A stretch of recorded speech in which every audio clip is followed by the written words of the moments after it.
Hello, everyone, and welcome back to another episode of Break the Huddle. I'm your host, Nathan Johnston, here with my co-host, Brad Hopkins. And tonight we are joined by a very special guest, Senior Editor for DawgsHQ at On3 Network, my good friend, Jake Rowe. Jake, good to have you on the show tonight.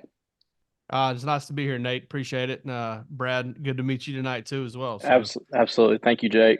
Jake, my opening question is kind of the overall landscape of college football, and just wanted to get your thoughts on, we're in January, kind of the state of union of college football as far as dealing with where the transfer portal is and where it's headed with the calendar, the NIL, and then do you see all these universities breaking away sooner rather than later and forming its own football entity? Jake, what's your thoughts on where college football is headed in the next 4 or 5 years? That's always a tough question. I will say, like on the front end, all of the complaining about college football and some from fans, but mainly just from people in my line of work who just think that they've got to trying to find a new and more profound way to say the same thing over and over again is getting really annoying. Like, I mean, listen, I understand there are challenges, but I'm sorry, I'm not going to feel bad for a guy that's making $10 million a year, no matter how hard he has to work. I'm just, it's not that. I know there's probably going to be some burnout. There's so much confirmation bias with this stuff. Is like, if you think the sport sucks and is being ruined, then you're also saying that the sport ran Nick Saban out of the sport. And listen, I think it probably contributed, but I also believe that Nick Saban is in reality, and Nick Saban's 72 years old, and I don't think that he wanted to decline. And I think that Alabama was kind of more slowly than Penn State or under Joe Pa or Florida State under Bobby Bowden was kind of slipping a little bit. So ultimately, that's kind of where this all starts for me. I'm a little bit annoyed that everybody has to kind of talk about what's wrong and what's bad and all that stuff. So there's a lot of like nuts and bolts to this whole thing. The only way out of what we're dealing with right now, it's not NIL. NIL is not the problem. The problem is the ability to transfer over and over and over again now, and especially the ability to transfer with NIL and there's nothing you're ever going to be able to do about tampering, and when you're having to recruit your roster back every year, that's just really tough. That's extremely tough. And I think the one thing they've got to do is they've got to unionize, collectively bargain, pay the athletes, pay for play is not a bad thing.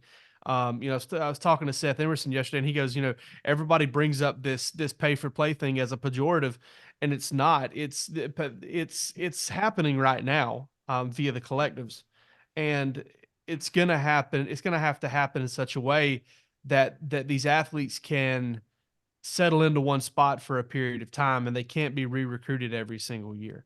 But in order to do that, they're going to have to get around federal law. They're going to have to come up with a mechanism to bypass Title IX, whether it's, every athletic department has to get every sport or something to sign off on the ability to kind of decline Title IX protections, or what. I don't know how it works. But, because if Title IX is in place, then you've got to pay Carson Beck the same thing that you pay the 11th young lady on the volleyball team, the fifth year senior who's on scholarship, but doesn't play, I mean, and, listen, I want her to get all that she can possibly get. I'm a girl dad, but at the same time, she doesn't generate revenue, and that's just absolute fact, and we've seen it to the point, and I'm not trying to be disrespectful when I say this, but we've seen the WNBA and the United States women's soccer team really stand on the table about pay us more, pay us as much as the men.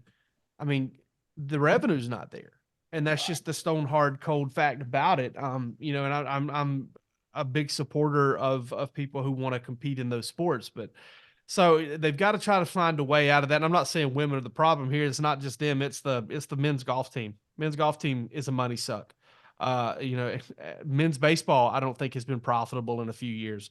Baseball at Georgia hasn't been profitable. So there's a lot to unpack there. And I think you're going to have to get to a point where each sport, where the revenue, if you produce revenue, then you share revenue. And if you don't, you don't. And that's kind of where we've got to go. And then with that, you've got to find out a way to pay all these athletes kind of the same. I'm not saying all the pay for play and I know I'm kind of going along here, but I'm not saying like the pay for play and the benefits and the rule breaking is going to go away. It's not, because if they're all paid the same and they're all making an IL, then we're going back to where we were 5-6 years ago, and guys are getting paid under the table, to sign at the very least. So, it's all going to come back, and you're never going to, everybody's always going to be looking for an edge.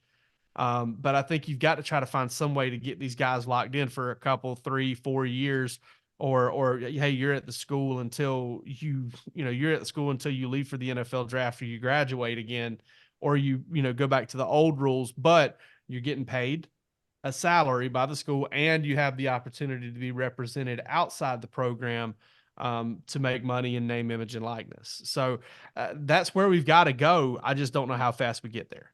We appreciate you coming on tonight, Jake. Before we let you go, please let the fans know where they can find you and your content. Yeah. Listen, it's the new age, and you can find us everywhere. It's DawgsHQ.com over at On3. Come check us out. $1 for a month for your first month. We're always talking ball over there. We're always accessible. You can find me. I don't even know how you can find me on Twitter anymore. I can't even remember what my Twitter handle is. But I do know that you can find it you find DawgsHQ at DawgsHQ on Twitter. I'm Jake M. Rowe at Jake M. Rowe. You move jobs enough, you kind of forget who you are on social media. We're at DawgsHQ1 on TikTok. We're at DawgsHQ on Instagram. We got a DawgsHQ YouTube channel that's booming. In the past year and a half, we've added about 14,000 subscribers.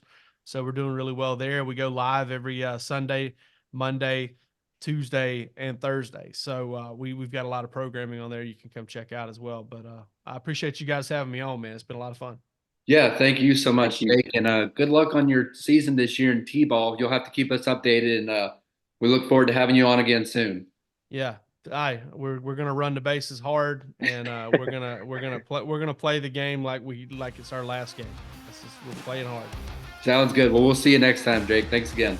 All right, guys.